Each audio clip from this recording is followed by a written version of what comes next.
अपने हाथों को जोड़ लेंगे। सत्वेषु मित्रं गुणेषु प्रमोदं क्लिष्टेषु जीवेषु कृपापरत्वं माध्यस्थे भावं विपरीते भ्रतो सदा ममात्मा विदधातु देवम्। जय बोलो अनंतानंद सिद्ध परमेश्वरी भगवान की जय। बोलो गुरुनानक दिवाली दिन श्री कुंतनाथ भगवान की। परम पूज्य आचार्य अमित गति गुरुदेव की। परम पूज्य दिव्य तपस्या आचार्य सुंदर सागर जी गुरुदेव की। परम पूज्य हारिका सुनेमती माता जी की। हारिका संघ की, जिनवाणी माता की, श्रीमद जैन धर्म की। माता जी के चरणों में वंदना भी करते हुए, तीनों साधुओं के चरणों में इच्छा भी करते हुए आगम के शब्दों को आपके समक्ष रखने का प्रयास करें। क्या देख रहे हैं हम लोग? सामयिक पाठ। कितने श्लोक हो गए? 3 श्लोक। तीनों में क्या क्या पढ़ा? पहले में 4 भावनाओं को भरा, फिर दूसरे में स्वयं की आत्मा को जानना। स्वयं की आत्मा में वो शक्ति है और मैं इसको अलग करने में सक्षम हूँ, इसको जानना। तीसरा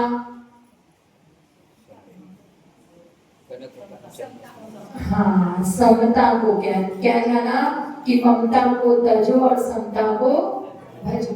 अब आगे के श्लोक में चलते हैं।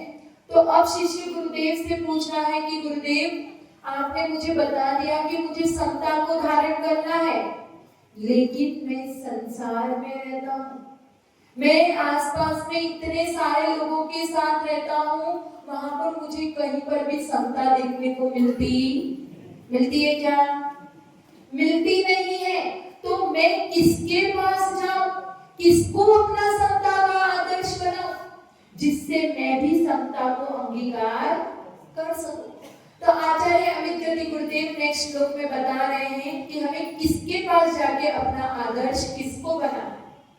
मुनीशलीना विकीलिता विव स्थिरो दिशाता विव बिंबिता विव पादो त्वदीयो मम तिष्ठितांगना तमो दुनानो रितिदीपकाव्य। हिंदी वाला पढ़ते हैं। जिस सुंदरता पथ पर चलकर जीते मोह मान मन में, वह सुंदर पथ ही प्रभु मेरा बना रही अनुशीलन पथ। क्या कह रहे हैं यहाँ पे? मुनीश मतलब मुनियों के स्वामी। तमो मतलब क्या होता है? अंधकार के। दुनानो मतलब नष्ट कर दिए, नाश कर दिए।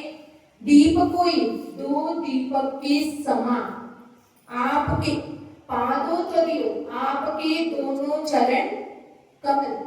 तो उन चरण कमल को मम हृदय मेरे हृदय में क्या लीना भी लीन हो गए के समान, किरीता में किरीट हो गए के समान, निश्चिता में क्या खोदे हुए के समान, और बिंबिता में मतलब प्रतिबिंबित के समान सदा तिष्ठता सदा विराजमान।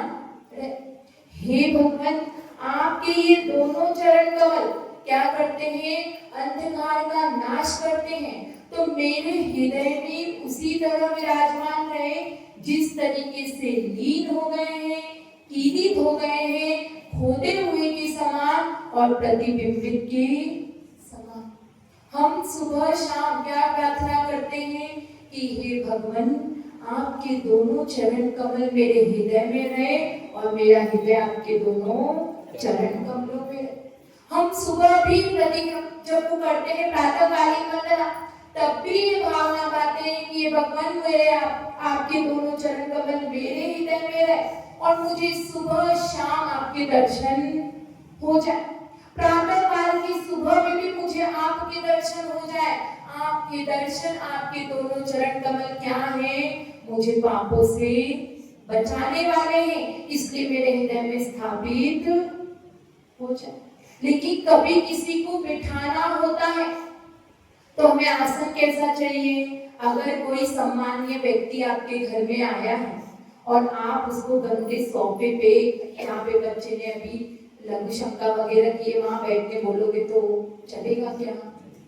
हमें उसको आसन व्यवस्थित देना होता है। हम लौकिक में भी देखते हैं, व्यवहारिक दृष्टि से भी देखते हैं को बिठाना है तो आसन व्यवस्थित चाहिए। अगर आप बैठ जाओ ऊंचे स्थान पे और उसको बैठाओ नीचे स्थान पे तो चलेगा क्या? नहीं चलेगा। उसी प्रकार से अगर हमें परमात्मा के चरणों को अपने हृदय में स्थापित करना है तो कैसा होना चाहिए हमारा? परमात्मा कहाँ आएंगे?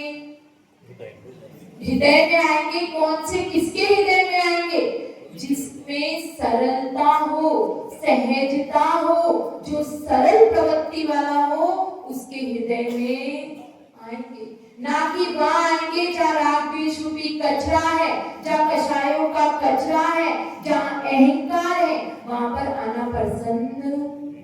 जब नॉर्मल व्यक्ति आना पसंद नहीं करता तो वो तो परमात्मा है, जिनकी जगह कहाँ पर है? इस लोक के अग्रभाग में जगह है, वहां पर वो विराजमान रहते हैं। इस लोक के अंतिम स्थान में जो रहते हैं तो वो कहाँ पर आएंगे? जहां पर अपना हृदय स्वच्छ होगा, कषायों से रहित होगा, उसी के पास वो आएंगे। कहते हैं प्रेम गली अति साखरी, जामे दो नहीं समान। जब मैं था तो प्रभु नहीं, अब प्रभु है, मैं नाई, प्रेम गली अति साखरी, जामे दो नहीं समान। जब मैं अहंकार रूपी कचरा था तब प्रभु वहां पर नहीं थे, और जैसे ही वो अहंकार रूपी कचरा, वो मैं, वो जो कषायों का भाव है वो साइड में हटा, वैसे ही क्या हो गए? प्रभु वहां पर।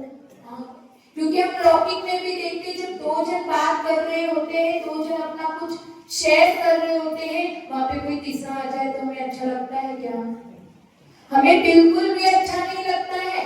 यहाँ पर अगर हमने चोरी न करने का व्रत लिया है, अचोरियाणु व्रत लिया है, ठीक है, और आप चाहते हो कि मैं चोरी भी करूं और व्रत को भी पाऊं, दोनों बातें साथ में रह सकती हैं क्या? नहीं रह सकती। उसी प्रकार से अगर परमात्मा के चरणों को अपने हृदय में प्रतिष्ठित करना है, विराजमान करना है, तो वहां पर अहंकार नहीं रह सकते। तो हमें इस क्रोध, मान, माया, लोभ, इन सारी कषायों का विसर्जन करना पड़ेगा। नमन करना आवश्यक है प्रभु को प्रभुता पाने के लिए। क्या? प्रभु को नमन करना आवश्यक है अगर हमें खुद को प्रभु बनना है। तो यहाँ पर पहला शब्द आया है मुनीश। मुनीश शब्द का क्या अर्थ बताया अभी मैंने? जो मुनियों के स्वामी है। मुनियों के स्वामी कौन है? अरिहंत परमेष्ठी। और अरिहंत परमेष्ठी में भी कौन से? तीर्थंकर अरिहंत भगवान। क्यों यहाँ पर हमें तीर्थंकर अरिहंत भगवान को लेना है? क्योंकि वो ही सबसे ऊंचे और उत्कृष्ट हैं। वो उत्कृष्ट क्यों है? क्योंकि उनके पंच कल्याणक होते हैं, उनका समो शरण होता है, और जो तीर्थंकर प्रकृति है वो क्या है? सबसे बड़ी पुण्य प्रकृति है। और जो उत्कृष्ट होता है, जो उत्कृष्ट में भी उत्कृष्ट होता है, उसी को हम अपना आदर्श बनाएंगे। कोई भी कोई गोल सेट करता है तो वो एकदम टॉप लेवल का सेट करता है। उसी प्रकार से हम भी हमारा गोल सेट कर रहे हैं कि हमें किसी को अपना आदर्श बनाना है, तो वो आदर्श उत्कृष्ट होना चाहिए। तो सबसे उत्कृष्ट है तीर्थंकर अरिहंत भगवान, क्योंकि उनके पंच कल्याणक होते हैं, उनका समो शरण होता है, उनके जो भोगने की जो सामग्री आती है वो भी कहाँ से आती है? देवों के द्वारा, स्वर्ग से आती है। उनकी हर चीज उत्कृष्ट होती है, इसलिए हम उनको अपने आदर्श बनाए। हम अपने समता का आदर्श भगवान तीर्थंकर अरिहंत भगवान के चरणों को ही बनाएंगे। एक आचरण होता है बाहर का और एक होता है अंदर का। तो यहाँ पर जो हमारी बात चल रही है, अभी तक तो हम बात कर रहे थे श्रद्धा की, कि हमें श्रद्धा करना है, विश्वास करना है, लेकिन यहाँ पर बात आई है एक कदम आगे की। अब श्रद्धा कर लिया, लेकिन अकेले श्रद्धा से मोक्ष होने वाला नहीं है। अब श्रद्धा से एक कदम आगे बढ़ना है तो हमें राग द्वेष के निमित्त प्रतिफल मिल रहे हैं। उस राग द्वेष के निमित्त को पाकर भी हमें समत्व भाव को कैसे अंगीकार करना है, तो हमें सीखने को मिलता है अरिहंत परमेष्ठी से। जिस प्रकार से भी प्रतिपल राग द्वेष के निमित्त मिल रहे थे, लेकिन फिर भी उन्होंने उसमें क्या किया, समता को अंगीकार किया। तो हमें उन्हीं के चरणों को अपना आदर्श बनाना है। ये जो चरण होते हैं वही क्या करते हैं, चरणों को क्यों छूते हैं हम, ताकि हमें आचरण प्राप्त हो। तो धीरे धीरे ये चरण ही हमें आचरण तक ले जाते हैं। तो ये चरण को आदर्श बनाना है। तो यहाँ पर बात चल रही है कि हमें चलना है। क्यों, अगर संसार में चलना होता है तो कहाँ से चलते हैं, बाहर से चलना होता है। लेकिन ये मोक्ष मार्ग है और इधर हमें चलना है तो कहाँ से चलना पड़ेगा, पहले अंदर से चलना पड़ेगा, फिर हम बाहर से चले। तो यहाँ पर है कि जब हम अंदर से चल रहे हैं तो हमें चलने के लिए आगे चरण गतिमान चाहिए। अगर कोई आगे चलने वाला होगा तो ही तो हम उसके साथ साथ में चलेंगे, उंगली पकड़ के चलेंगे। किसी को चलता हुआ देखेंगे तो ही तो उसका अनुगमन और अनुसरण करेंगे। तो यहाँ पर किसका करना है, कौन चल रहा है इस मोक्ष मार्ग पर, तो जो प्रतिमा है अनंत भगवान की जो हर जिनालय में विराजमान रहती है, तो हमें उसी के अनुसार चलना है। लेकिन यहाँ पर फिर शिष्य प्रश्न पूछता है कि गुरुदेव मुझे चलना है तो चलने वाले चरण चाहिए, यहाँ पे चलने वाले चरण तो नहीं दिख रहे, ये चरण तो स्थिर है, तो मैं कैसे चलूं। तो गुरुदेव कहते हैं कि अगर हमें वही यात्रा करनी हो तो चरण क्या चाहिए, गतिमान चाहिए। लेकिन हम तो यहाँ पर हमेशा क्या कर रहे हैं, हमारा जो मन है, जो हमारा भाव है, वो तो बाहर ही घूम रहा है, प्रतिपल घूमता रहता है। तो हमें यहाँ पर उसको रोकना है। हमने सारा आरंभ परिग्रह सबका त्याग करके सामायिक में बैठे हैं, तो यहाँ पर वही यात्रा को हमें रोकनी है। और किसको चालू करना है, अंतर यात्रा को। और जब हमें अंतर यात्रा को चालू करना है तो स्थिर वस्तु से ही स्थिरत्व की प्राप्ति हो सकती है। तो इसीलिए वो चरण भी स्थिर चाहिए ताकि हमें स्थिर वस्तु की प्राप्ति हो। फिर अगला विशेषण दे रहे हैं लीनावि। अब वो चरण को स्थापित करना है तो कैसा करना है, लीनावि, लीन हो गए के समान। मतलब क्या होता है लीन हो गए के समान, जैसे आपने एक ग्लास लिया, ठीक है, एक ग्लास में भरा हुआ पानी से भरा हुआ ग्लास लो और उसमें शक्कर को डालो और उसे घुमाओ, तो क्या होगा, शक्कर घुल जाएगी, दिखेगी क्या। जिस प्रकार से वो पानी में शक्कर घुल गई है, उसी प्रकार से तुम्हें परमात्मा की भक्ति में क्या होना है, लीन हो जाना है। उस समय तुम्हारा अस्तित्व पूरी तरीके से विलीन हो जाना चाहिए। जिस प्रकार से पानी में वो शक्कर घुल गई, अब वो अलग अलग नहीं दिख रही, उसी प्रकार से तुम्हारा जो नाम है, शोहरत है, जो पहचान है, वो सब कुछ मिट जानी चाहिए और सिर्फ तुम एक भक्त रह जाने चाहिए। जिस प्रकार से परमात्मा की भक्ति से हम लवलीन हो जाते हैं और तब हमारा सब कुछ हो जाता है और हम सिर्फ एक भक्त रह जाते हैं, उसी प्रकार से हमें भी परमात्मा की भक्ति में लीन होना है। जिस प्रकार से शक्कर उस पानी में घुल जाती।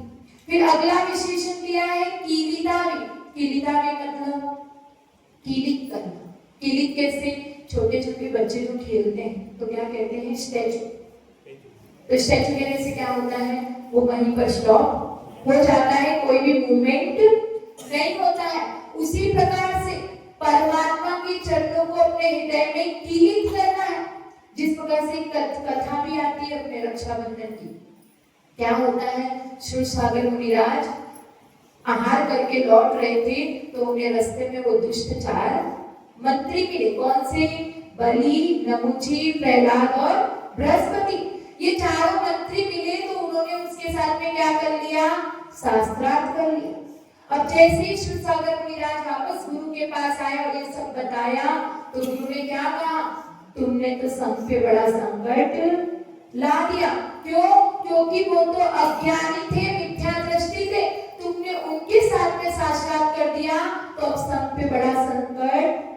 गया। कहते हैं जो अज्ञानी है, जो मिथ्या दृष्टि है, उनसे अपन को तर्क वितर्क नहीं करना है, क्योंकि वो अपने अज्ञान के कारण समझने वाला तो नहीं है, उल्टा अपने लिए ही प्रॉब्लम क्रिएट करेगा। उसी प्रकार से उन्होंने भी कर दिया। अब वो गुरु से पूछते हैं कि अब गुरु मैं क्या करूं? तो गुरु आदेश देते हैं कि जहां तुमने शास्त्रार्थ किया था वहीं जाकर खड़े हो जाओ। अब वो चारों दुष्ट मंत्री आते हैं, उन पे प्रहार करने का प्रयास करते, तो क्या होता है, जो वहां के वन देवता होते हैं उन्हें वहां पर वज्र का बना देते हैं, किलित कर देते हैं, तो वो किसी भी प्रकार से उन पे प्रहार नहीं कर पाते हैं। और फिर जैसे ही सुबह होती है और गुरु आते हैं, उनको फिर से गतिमान करते। तो जिस प्रकार से पूरी एक रात के लिए वो किलित हो गए थे, स्थिर हो गए थे, उसी प्रकार से आपके चरण कमल मेरे हृदय में किलित हो जाए।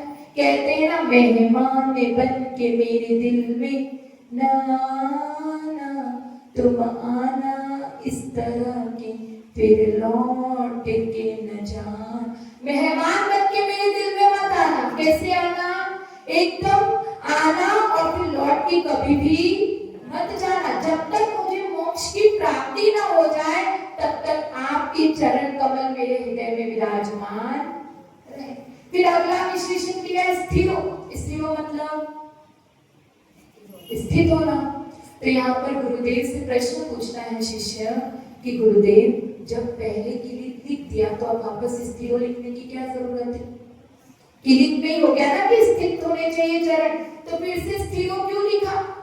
तो गुरुदेव कहते हैं कि कहीं तुम चलायमान चरण को अपना आदर्श ना बना लो, क्योंकि इस संसार में, ये संसार का चक्र, ये कर्म का चक्र प्रतिपल रहट की भांति चल रहा है, और हम सब क्या कर रहे हैं, इस चक्र में घूम रहे हैं, पिस रहे हैं। इसलिए हमें स्थिर, जैसे क्या कहते हैं, चलती चक्की देखकर दिया कभी ना रोए, दो पाटन के बीच में साबुत बचा न हो।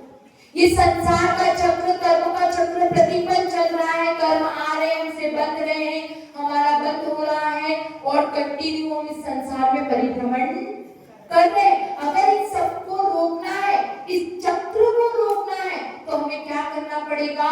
समता को अंगीकार करना पड़ेगा। इसीलिए यहाँ पे क्या कहा है? स्थिर।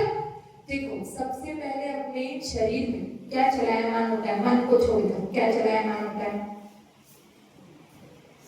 मन को छोड़कर सबसे पहले अपने शरीर में क्या चलायमान होता है? आंखें। क्या चलायमान होता है? आंखें, दृष्टि। तो यहाँ पर कह रहे हैं कि जैसे ही हम कुछ भी देखते तो हमारा सबसे पहले देखने का मन करता है, क्या है, कैसा है, क्या नहीं है, ये सब जानने की इच्छा होती है। उसी प्रकार से हम बैठे हैं सामायिक में, लेकिन हमारी अंतर्दृष्टि क्या हो रही है? चलायमान हो रही है। हम सामायिक में यहाँ बैठे हैं और अंतर्दृष्टि पूरे बाजार में घूमकर आ गई, ये चीज ऐसी है, ये खाने का पीने का वहां पे अच्छा मिलता है, इसी में पुगा। तो यहाँ पर स्थिरो लिखकर ये बताया है कि अपनी अंतर दृष्टि को भी उन चरणों में स्थिर करना है। कहते हैं आंख खोलो तो जहर चढ़ता है और पाँव रखो तो पाप लगता है। जैसे ही अपन आंखों से सब कुछ देखने की, तो सब कुछ देखते रहने की इच्छा होती है और हर चीज को आजमाने की इच्छा होती है, और जैसे ही अपन बिना सोचे समझे पैरों को रखते तो क्या होता है? कोई ना कोई जीवों की हिंसा तो हो ही जाती। तो इसीलिए कहा है अपनी अंतर दृष्टि को चरणों के प्रति स्थिर करना है।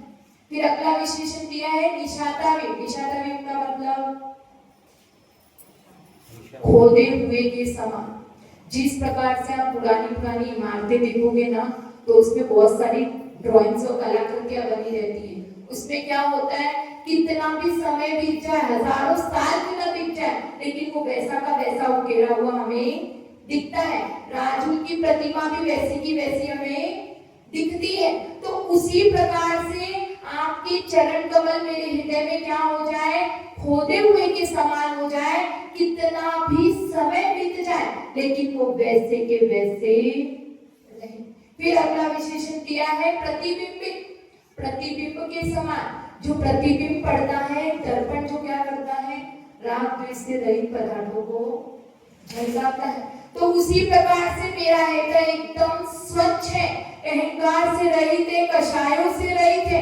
अब आपके दोनों चरण कमल मेरे हृदय में क्या हो जाए, प्रतिबिंब के समान स्थापित हो जाए। तो इसी तरीके से क्या क्या बता दिया, आपके दोनों चरण कमल मेरे हृदय में लीन हो गए।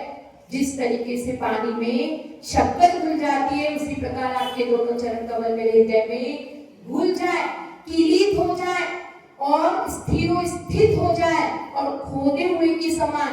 क्योंकि मुझे अपने क्या करना है, अपने मन का भी एक मंदिर बनाना है और उस मंदिर के वेदी पे चरणों को स्थापित करना है। तो कितने भी समय बीत जाए वो वैसे के वैसे रहे, कभी भी धुंधले ना पड़े।